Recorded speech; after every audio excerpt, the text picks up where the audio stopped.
Hi everyone, welcome to the Digital Supply Chain Podcast. My name is Tom Raftery, and with me on the show today, I have my special guest, Ofir. Ofir, welcome to the podcast. Would you like to introduce yourself? Hi, thank you, Tom. Thank you for having me. Yes, of course. My name is Ofir Ardon, based in Tel Aviv. I'm the CEO of Agritask. Agritask is a software company focusing on unveiling the blind spots of the food supply chain. Okay, that's very high level, Ofir. Unveiling the blind spots of the food supply chain. Could we dig a little deeper into that? What is it you're doing and who are Sure. you doing it for? All right. So, as I mentioned, we're a software company. Our offering is basically an agronomic intelligence and analytics platform. Okay. We enable food and beverage companies to be in better control over supply and better eventually secure supply. When I'm saying unveiling the supply chain blind spot, it can relate into two different aspects of better controlling the supply chain. One aspect is better understanding the risks on time, which in turn enabling mitigation of some of the risks of shortages. And the other part is enhancing control over some of the practices that are being taken at the level of the field when we're talking about agriculture. So this is where we're coming from. We deal mostly with food and beverage companies. These are our major clients. And as you can see, we work with like hefty of them. We're talking about some of them are tier one, some of them are tier two, but mostly a very significant company. You can find in our portfolio Nestle, Starbucks, AB InBev, McCain, General Mills, Ritter Sports, etc. And this is us. I've heard of one or two of those, all right, yeah. So, congratulations on that. That's a nice portfolio. Um, you say you're a software company, and at the same time, you talk about working with people in the field. So, tell me, how does that work? Do you have sensors? Because you say you're a software company, that would require hardware. Or what kind of data are you collecting from the field and for what? Excellent question. So think about it this way. Eventually, you have a supply chain, food and beverage company that up until recently, if we have to take it like a few years back, you could count 10 more or less. Well, they bought from suppliers that eventually got the goods that they need from farmers at the end of the day. You didn't really need to have anything to do with the farmers directly between the food company and the growers themselves. You had all kind of middle layers that could take care of everything, which was mostly based for trading, sourcing, and eventually sometimes even logistics. But that was about it. Very quickly, or during the last few years, we can call it this way, the need to get better understanding in order to get better control of the quantity of goods, because sometimes it's like very varying throughout the years, because mostly this is increasing mostly because of climate change. So you have variability both in the quantity and the quality that you can get. Second, issues of quality that you needed to make sure that you get the right quality that you need. And as of very recently, quality got a bit extended into what is quality. Is it just what the fruit looks like and how it tastes and what it tastes like, or also how is it being grown? Basically, if I sprayed it too much, well, it doesn't comply with what I need. It's the same as not having the quality that I need. And all these types of requirements from food and beverage companies made it very necessary for these food and beverage companies to get better control grip on the entire process, starting from the level of the farm. To some extent, in some companies, it became like more significant, to some of them less. But I don't think there's any food and beverage company today that can allow itself not to have any type of visibility or control over where the supply is coming from. Now, when you take a closer look at agriculture, you can see that this is the last ever production floor, which is also the largest production floor in the world. It's the latest to be digitalized. So, Sure. well, how do I get control over something which doesn't speak with the world of the internet or the online world, something that doesn't even have data? How do you get control over something? So goes hand in hand with a process that is taking place on the ground, which is digitalizing this production floor. And it's a whole new world of what we call agtech today, agricultural technologies. We're going into software, and there is a lot of sources of data that you can suddenly capture this data from. Okay, so you have the human resources. Okay, which is somebody that is out there in the field. It could be the grower, the owner, the agronomist, an auditor, a visitor, a representative of the supplier that need to collect some form of data. It could be anything. It could be from where the polygon or where the field is to what is being grown there. When was it being planted? If it's something that you need to plant on an annual basis, what is the stage? What processes did you do? And all the way to when and what did you harvest? Okay, and you have to trace it all the way until it gets to wherever it gets to, some facility in the midway to the factory or to the gate of the factory or even into the production floor of the food and beverage company. So you have to trace everything that happened beforehand all the way until it gets to wherever it gets. So one source of data is of course the people on the field, but there are others. Data can come from satellites. Okay, you can get a lot of information from satellites if you know how to read it correctly. You can get it from virtual weather stations. We can get it from sensors on the ground if those are there. Okay, not in all places you'll see sensors on the ground. It could be tensiometers, it could be anything. And of course, machinery.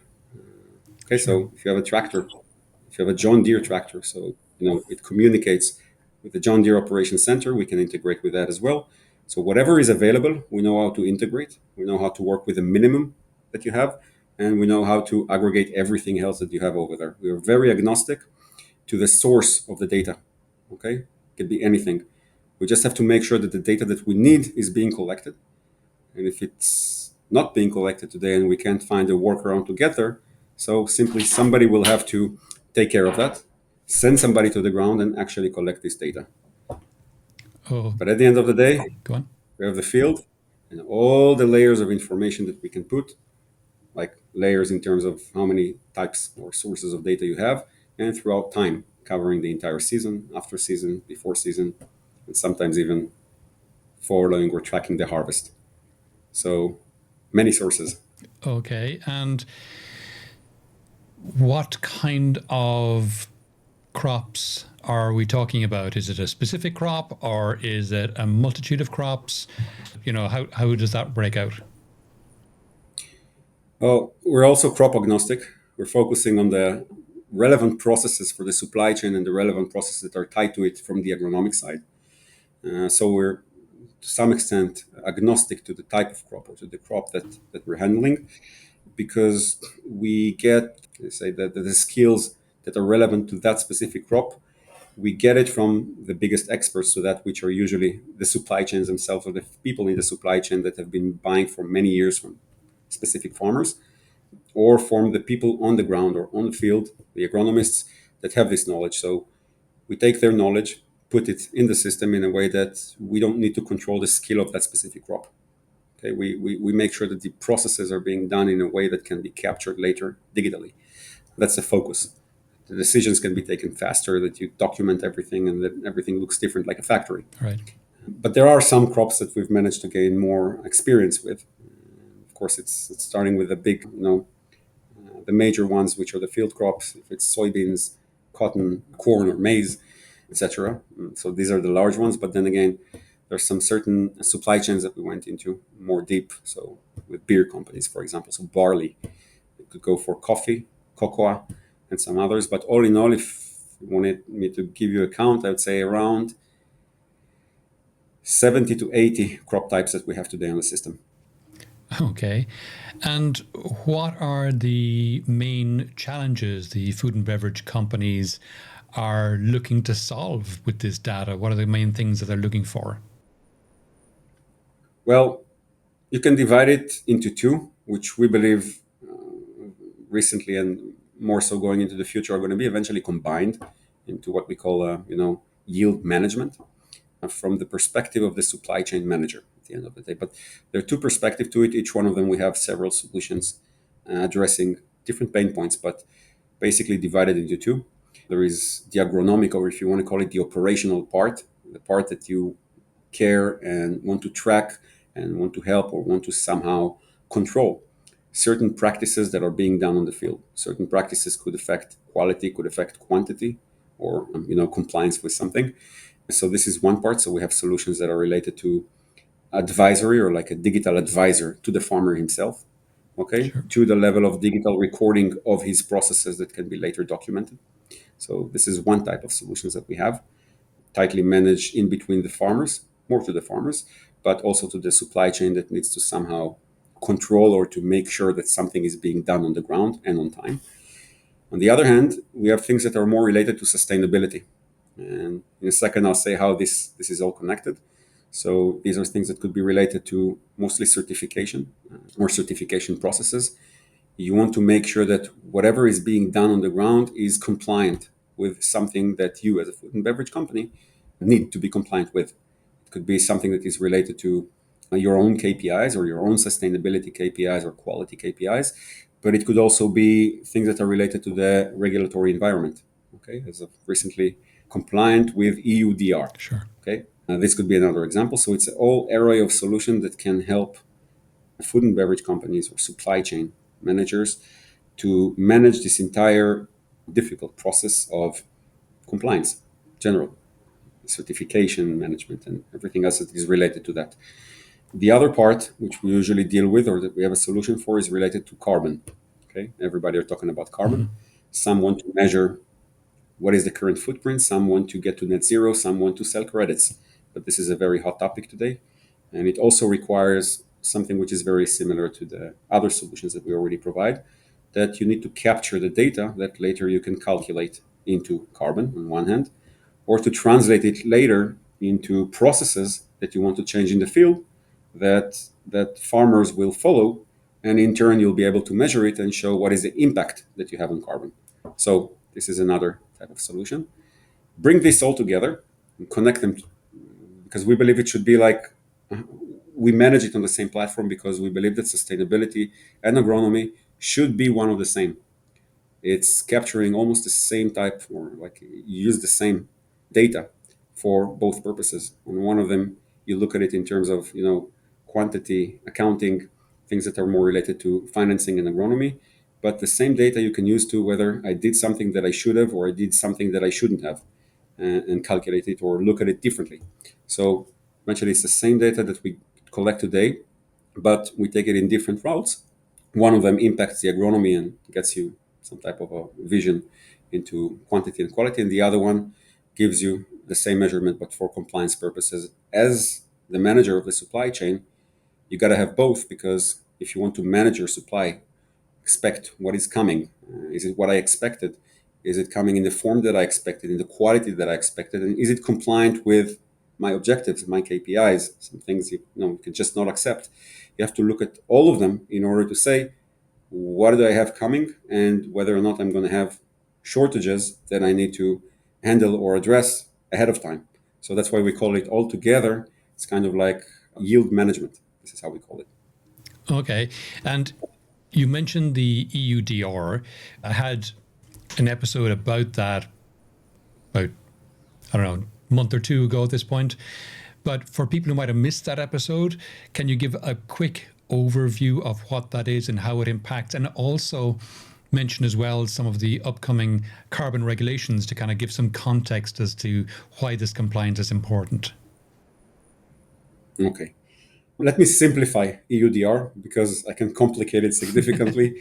But I think that a lot of the companies, and to some extent even regulators, I believe that there are still miles to go until we all, as a world, get to some type of an understanding of what it is exactly and what are the exact requirements in terms of objectives and processes. The overall objective we all know of, which is basically we don't want deforestation. Okay, Yep. so the way to deal with that is later, and this is in the EU, and it's very recent, basically stating, well, if you deforested, we don't want the goods that have come from this location to come into Europe. This is our way of making sure that we stop deforesting. Okay, so that's kind of like the basics of it. But the truth of the matter is that it requires whomever is importing agricultural goods, this is where we're focusing on, from abroad, or you can have that also in Europe, but it mostly focusing on countries abroad. You want to not just make sure, but like verify, document, and have the proof that whatever you're importing, you can show that it was not a result of deforestation or did not impact the level of forestation worldwide. So, bringing it a long story short, the beginning of that means that you'll have to know who is the farmer, where is he located, go some years back to make sure and verify that there was not a forest over there Yeah. that suddenly is not there anymore. Okay, Mhm. sounds easy, but it's very complicated knowing how the supply chain is structured today, Sure. and where farmers are, where food and beverage companies are, and how well are they actually connected. And on top of all, well, talking about a production floor which is not digital, well, and it's like saying it's a production floor that you know nothing about. Okay, so it's becoming a big, huge pain point for food and beverage companies that now have to align in terms of their supply chain all the way to the level of the farm in order to address this pain point. It means I need to know where he is, and in most cases, in some countries, in many countries, which you buy from many small farm holders, you don't really know where they are because nobody needed to answer this question up until recently. Why do I care exactly where they're located? I'm getting coffee or the palm oil or whatever I need from them. Who cares where they are? But now you do. Yeah. But nobody knows. Not all countries have this map, gigantic map of which farmer is located where. And even if they did, who am I buying from? Is it this guy? Is it that guy? So it's very difficult. Sometimes you buy from hundreds of thousands of farmers. Now you need to go and map all of them. And you need your supply chain to help you do that because you, as a food and beverage company, don't have the resources on the ground to go and map. And you don't have the tight relationships with the farmers to map themselves. So it's kind of like, okay, now I have to get to know my supply chain for the first time, really know them. And it's a huge issue. So everybody are now focused on, well, let's map them, know who we buy from, Hmm. and then let's make sure if there was a forest there, which may be an easier thing to solve. We still need some, data like a forest watch or some other type of technology. But then again, this is only one part of the problem. Then you need to know, okay, so is everything that I imported came from those exact locations?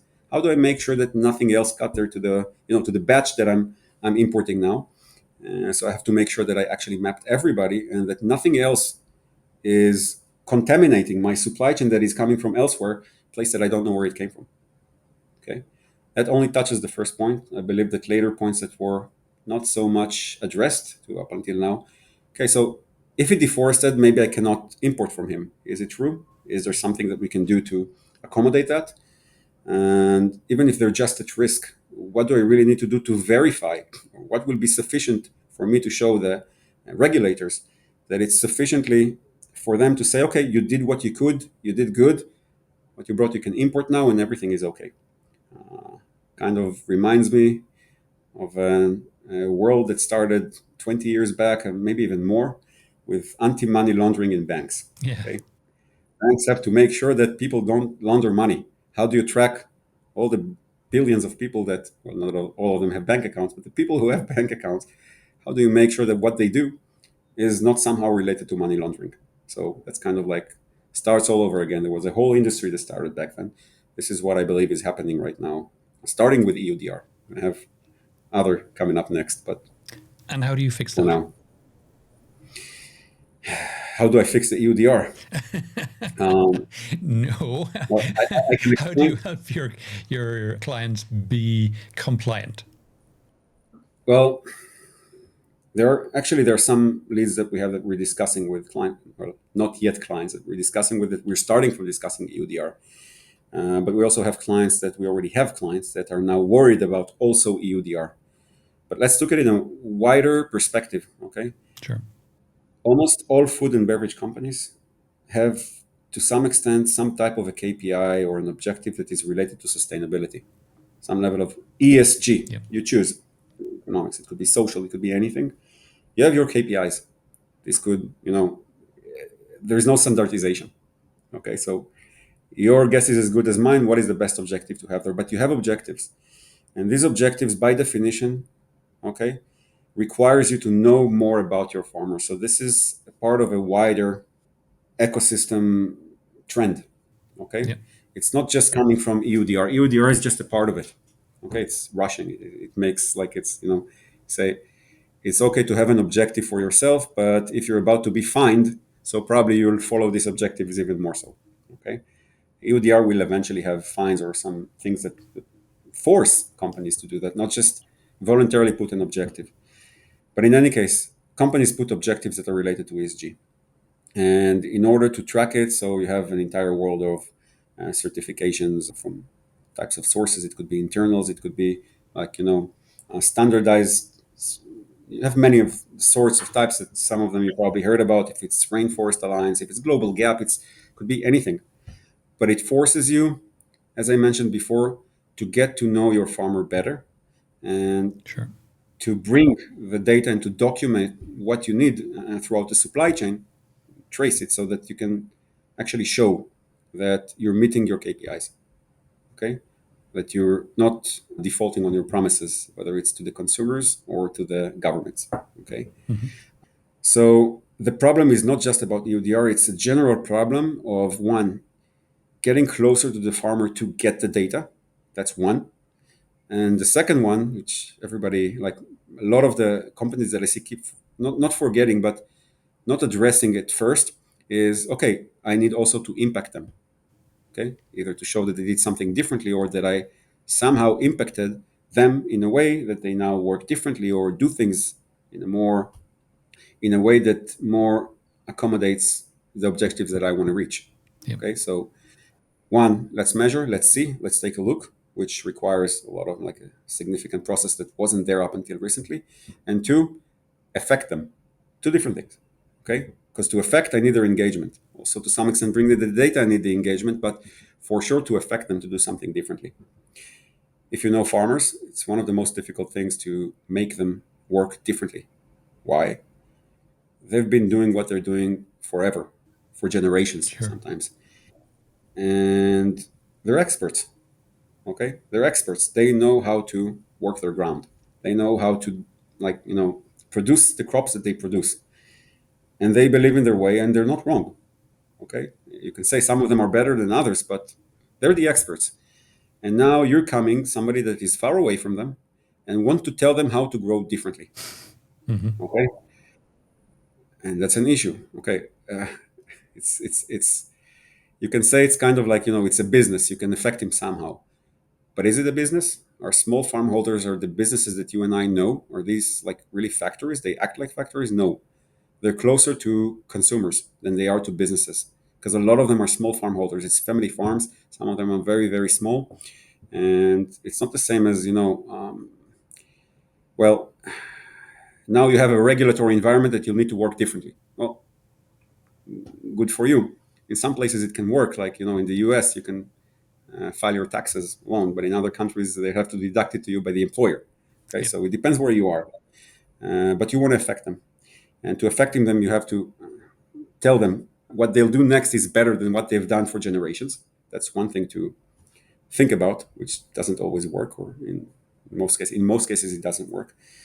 Second, well, some of them are not way above poverty line.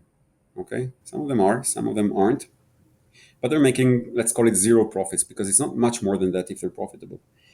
And now you tell them do something different and take all the risk on yourself if you're not going to grow as much as you thought you were going to grow. Okay, so now I'm putting another risk on the farmer, and I'm not covering it. Mm. Okay, in most cases, I never thought about I need to cover it. So this is another issue, and everything else, which is like I just touched the major ones, but everything else is also a problem. I need to get to them. I need the mass media of communication to communicate with them and collect the data from them. I don't have the technology in place. I need to track that they do it. I need to somehow maybe create the incentives. I need to create the knowledge, the know-how. I need to align the entire supply chain with it. I need to make sure that what I tell them to do, let's say I'm a one coffee buyer. Yes, I tell them one thing. Coffee buyer number two tells them something different, and there's no standardization in it. So it's kind of like, okay, let's change the world, but let's not think about the tools yet. Yeah, you cannot do that. You have to think about the processes, the tools. Well, the incentives or the structures that you need to put in place in order for that to work, and it's not easy. And you know you're coming from the top of the supply chain. Some of these challenges you meet for the first time.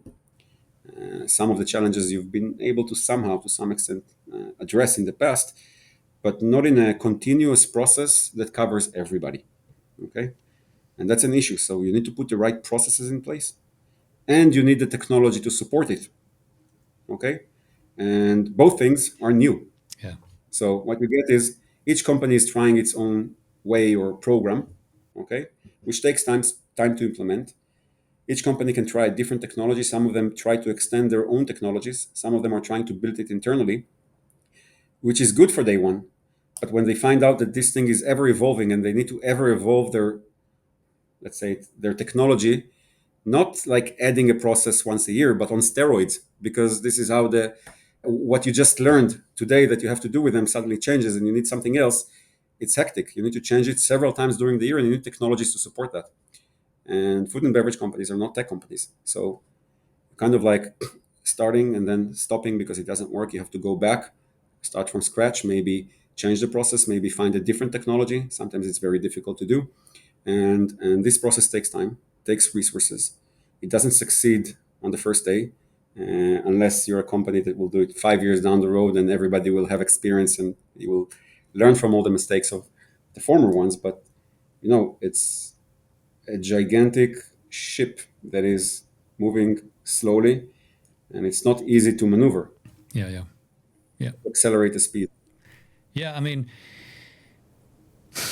changing technologies, and I've said this many times on the podcast, is generally pretty straightforward, but changing people is a lot more tricky because it's people fear change. It's change management, organizational development, they call it in some places. That's really tough. And particularly to your point, when it's not employees, in this case, it's suppliers, the farmers, if you're trying to get them to change what, to your point, has been done for generations, that's going to be really, really tricky. So, how do you do that? How do you change?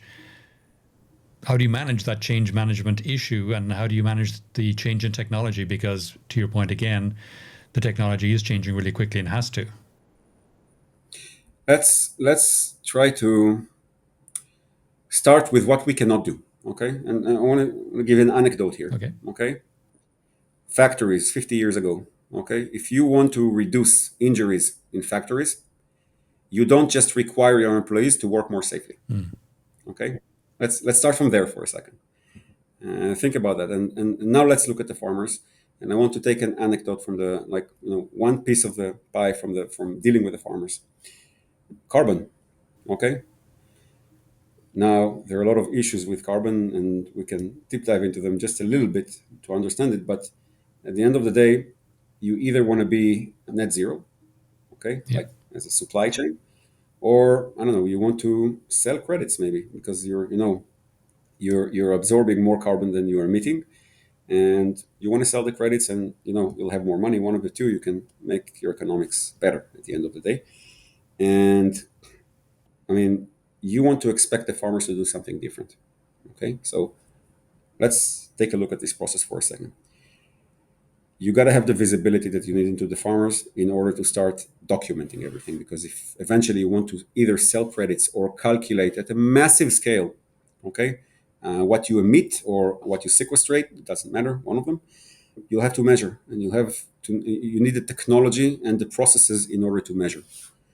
Let's assume we got over it. We're a food and beverage company. We spend a lot of money on, putting a nice technology in place, getting the right people on the ground to help the farmers, and maybe even to teach them to collect this data, so we can estimate or we can have a constant flow of the data that will help us calculate what is the current carbon footprint. Okay, let's assume that we have that, and even that is not easy. You want to make farmers report on a constant basis for things that maybe they don't know why they're reporting it, and even if they do, what do they get from it? Okay, now phase number two, you want to show an impact, not just okay, this is the current situation. Good, but what do we do about it? We want to change it. We want to show that we made a change, unless we just need it for the sake of showing, okay, here we have a negative, over there we have a positive in the factory, and we're more or less on net zero. Maybe this is fine, maybe where this is part of the world is going, but they want to show impact. When you want to show impact, you need to show that processes have changed. And when you want to do that, first thing you think about is, okay, so if this is not the right process, what they're doing today, okay, and let's assume tilling versus no tilling, okay, so we need to teach them not to till. Good, so let's tell them not to till. What is the impact of that beyond carbon? Okay, and think of you as a farmer that is now saying, okay, so you're telling me to do something different. You're telling me that it will have an impact, and that I'll be able to sell credits and get some of the money. What is the, what is the downside of it? What's going to happen to my yield over what period of time? Sometimes you even need to invest in some things that will make you do these practices differently. It's not that easy suddenly not to till. You have to change other methods as well. And so it's not enough just to expect, say, please change your work methods. You're not even my employee, but change your work methods. I'm the buyer. I will tell you to do it, so you have to listen to me, and they'll simply do it. No, they won't. Okay. What they can tell you is, all right, show me that it works. Show me that I'll get more money than what I'm making today, or at least that I'll be like, I won't have more risk. Okay, I'll be the same, but now I'm saving the world, which is okay. I'm okay with doing that. So you have to prove, and you're trying to prove to the expert because he's already an expert. Okay, over a certain period of time, and he's the one that is making almost zero profit, and you're the one as a food and beverage company that is making much more than that. So the way that we believe that this should be solved, and this is beyond technology, we can later talk about how technology can accommodate that. Put the money where your mouth is. Give them the incentive. Well, if you're going to get money for it, and if you can promise them that they'll get the money in a year from now, so give it to them now. Who's going to put the investment for them changing the methods? Okay, because changing methods also require an investment. Cover the risk. Okay, if they're going to make less this year because of changing the practice, who's gonna handle this, the insurance side of it? So there are a lot of things that we haven't thought about, but we have to think about them as employees. If we don't, so we miss on the big opportunity to actually impact and make them do something different. Okay, Yep. so that's kind of a mindset that has to change. All right, and then technology can accommodate it, because think about the things that I just added.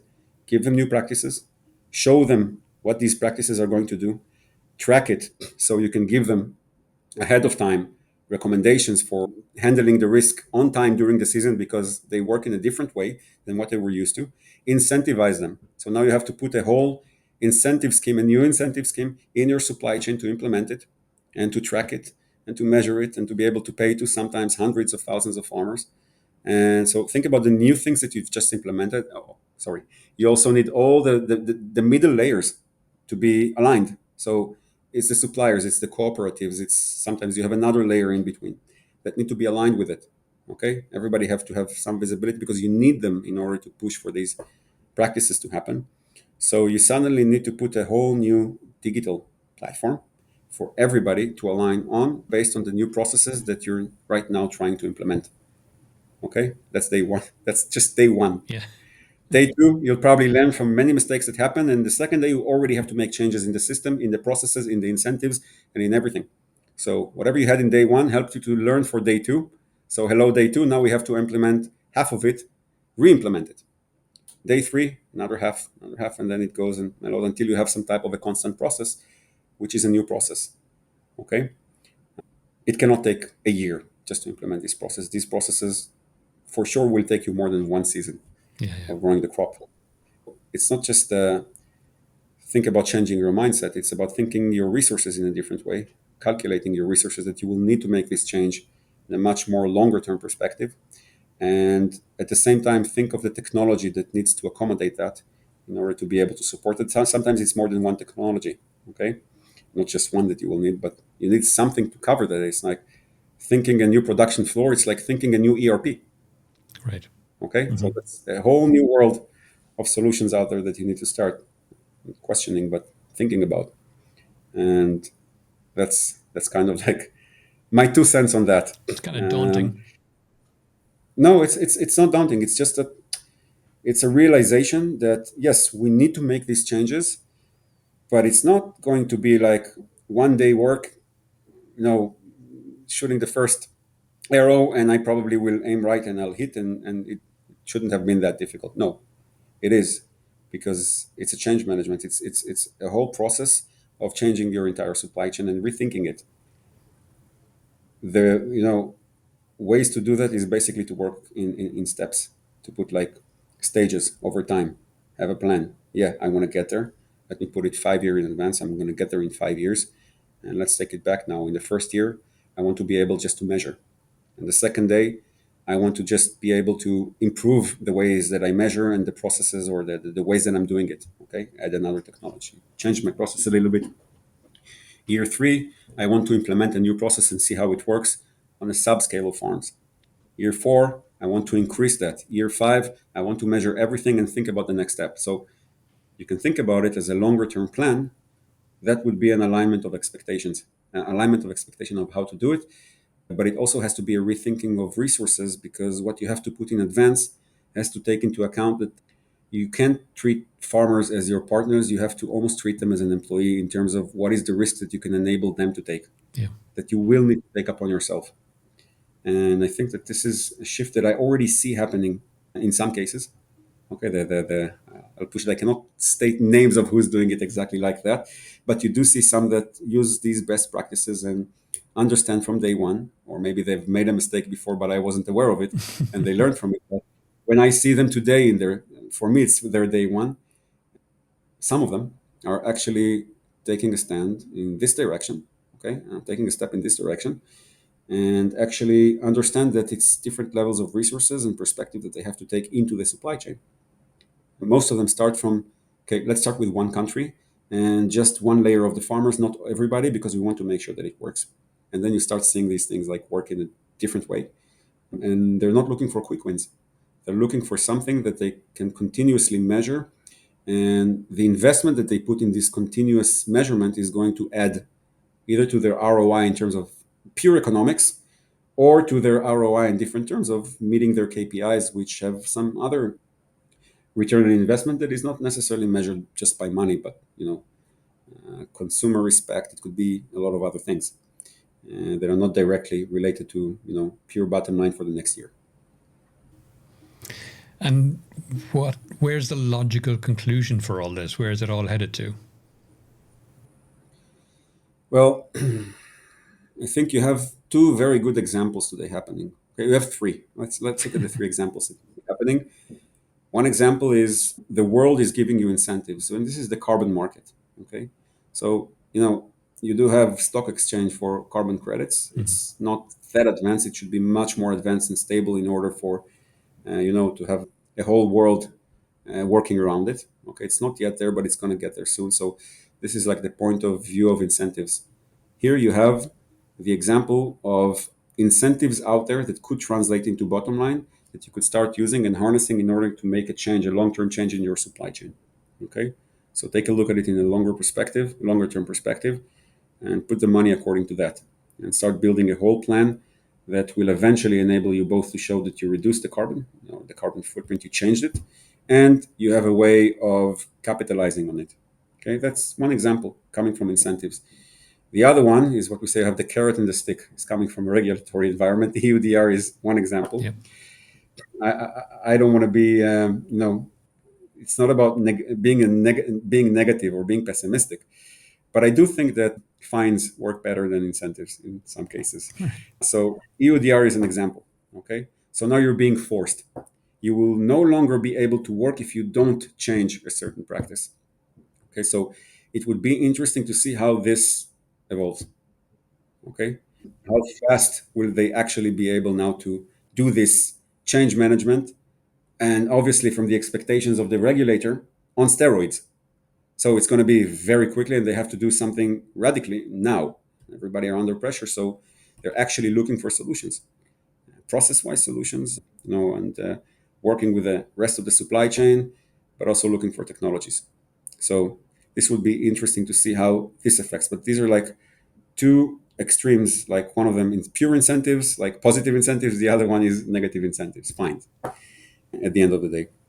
The third one is the first one that started, but as you've seen, it moves slow. That voluntary KPIs. And what am I willing to do? And yes, there is a whole world out there that started just to touch this point. So it's all the different types of certifications, standard types of certifications that are out there that are made to address this type of pain point or issue. And this is, well, the most mature type of evolution. Okay, when it's voluntary, and what happens when it's voluntary, and you see that it's different. It took longer to happen. Okay, it's not very standardized. You have many types of certifications, whether it's self certifications and or something else. The processes around it are around documentation and self reporting to the vast majority of cases. Sometimes it's very difficult to tell, okay, is it the correct data that I have, or is it something that I could find out that it's not reliable?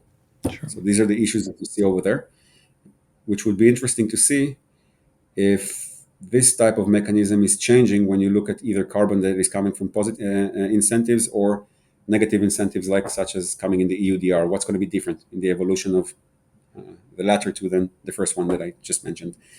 But you can learn a lot from the most mature one, okay? Because the most mature one already made you, as a supply chain manager, deep dive into the rest of the supply chains that before that you didn't have many reasons to go to. Now you have to go through that. So you either pay an external organization to start looking into the supply chain for you and report everything that you need, document it, have the proof that you'll be able to later show some, like your consumers, your investors, your internal employees. It doesn't matter that you're following a certain level of, like, you're going towards a certain objective. And so this is different. But in all of them, you see the same thing. You have to not shorten the distance, but connect the dots in between the head of the supply chain and all the way to the level of the farm and all the processes that you have to go through within it. What changes is what data you need exactly to flow and in what level of reliability and in what time frames do you need this data. How well do you need it to be documented? But it's following the same thing. You need to tighten the supply chain in terms of back and forth communication. Cool. By the way, technology is a taken for granted, but it's a very key part. Like the evolution of technology and the evolution of the capabilities of these companies to do that has to go together. Sure. Okay? Sure. Sure. Ofir, we're coming towards the end of the podcast now. Is there any question I haven't asked that you wish I had, or any aspect of this we haven't touched on that you think it's important for people to be aware of? Well, we could continue this discussion probably for like 3 hours if we could have the time. But yeah, I want to take like a try of summarizing some of the things that I said, but maybe beforehand give a very interesting example on that part. And one of the questions that I'm asked a lot from mostly supply chain managers is, okay, let's assume that I put this process in place, okay, and I use your technology, and we start collecting data, and we even figured out a way to put it very nicely that I can suddenly manage and for the first time see what is the status of my supply towards the end of the year. Great. Can I trust this data? Okay, that's a question. Yeah.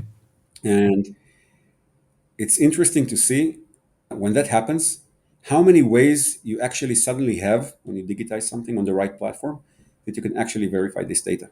Okay, and I can talk about the obvious, the usage that we make of remote sensing technologies in order to verify this data, or the ways that we can put things together on the mobile app or on the other tools that we're using to make sure that nobody is lying or that it's more difficult to lie.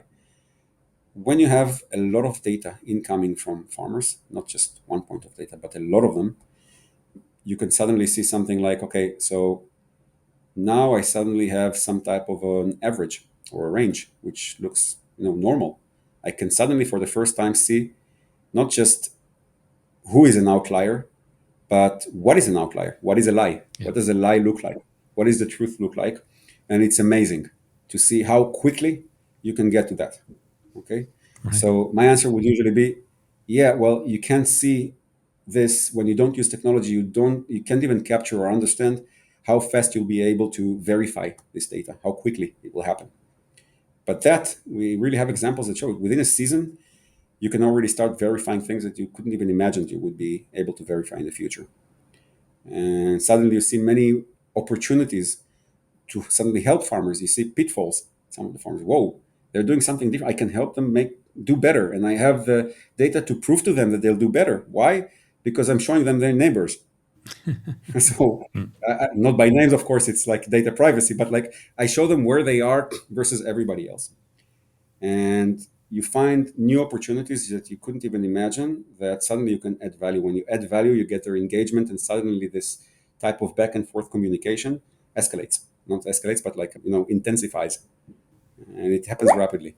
So that's just one thing that I wanted to give as like the positive side of it, because we've spoken a lot about the challenges. Sure. So yeah, eventually it happens, and companies can get there. And technologies we've seen, we have live examples that this actually works, helps, and you have to try it to really see it, or just see it as an example. But if we go back to some of the things that we said, so trying to align. So one, we have to really align the supply chain. So we have to put together the producers, the suppliers, the cooperatives, the growers. We have to align all of them together. We have to understand, we have to have a mutual objective. Okay, so it's kind of like alignment across a very complex supply chain. Sometimes it's extremely complex, especially if it's global. Okay, and think about having even more than one crop, having several crops. It's becoming very difficult to manage, but the alignment is key, which is the initial part. The second part is aligning the incentives throughout the supply chain. The incentives are key here. Okay. And then third thing, what I mentioned is that when you take into account that you want to do a change, you have to put the necessary resources in place, and you have to probably put them up front. Up front and throughout the entire process, which is like a longer term view than what companies might think in day one. Sure. Okay. And the last thing, then when we put 50% of it is like putting the right processes in place and the right resources, then you can look at the technology that without it, you'll not be able to support anything. But technology alone cannot solve your problem. So you have to have both. You got to think about your technology. You got to think about a platform. It's like, think about having a new factory. And if you don't think about a system, it's like building a factory without an ERP system. Okay. And now we're not talking about the usual ERP, because regular ERPs are not, they're not built to control this part of the supply chain. It's a bit different than what they were used to. But this is something that you seriously have to consider. And within the technology, you'll never get it right in day one. So consider a technology that you can actually change on a constant basis. Like, okay, I made a mistake in the process. I need to change the process. I need to do it quickly. Is this technology supporting the changes that I will have in the second day? Yes or no? This is something which is very important. But that also can grow with your requirements. If we started by covering the carbon perspective, now we have to cover other perspectives because my sustainability needs are growing. It's not just around carbon. You have an entire 3 letters in the ESG, and each one of them could be anywhere from A to Z. So that's kind of like thinking about the technology can evolve with the process, which is key. And to some extent, it can work with internal IT systems of these companies, but this is not enough. Okay, you have to look also on the outside, and it eventually has to be the right mixture of the two. Gotcha. Yep, that makes sense. Ofir, if people would like to know more about any of the things that we discussed in the podcast today, where would you have me direct them?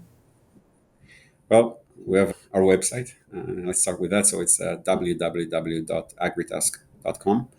And that would be one place to look. We have all of our material that we ever published in the past, some stories, success stories about our clients, a lot of data on our solutions that you can see from that, some of the processes, the challenges that you might have in the future if you're digitizing your supply chain towards sustainability and agronomy. Of course, in our LinkedIn, look at Agritask on the LinkedIn. A lot of the publications and things that we've published in the past are there, and these will be the main sources. Anything else, you can speak to me directly if you really want to deep dive even more than that. In some cases, we can even let people speak directly to our clients, but when that becomes relevant. Fantastic. Ofir, that's been really interesting. Thanks a million for coming on the podcast today. Thank you very much, Tom. It was a pleasure, and it was nice talking to you. Thank you very much for that. Likewise.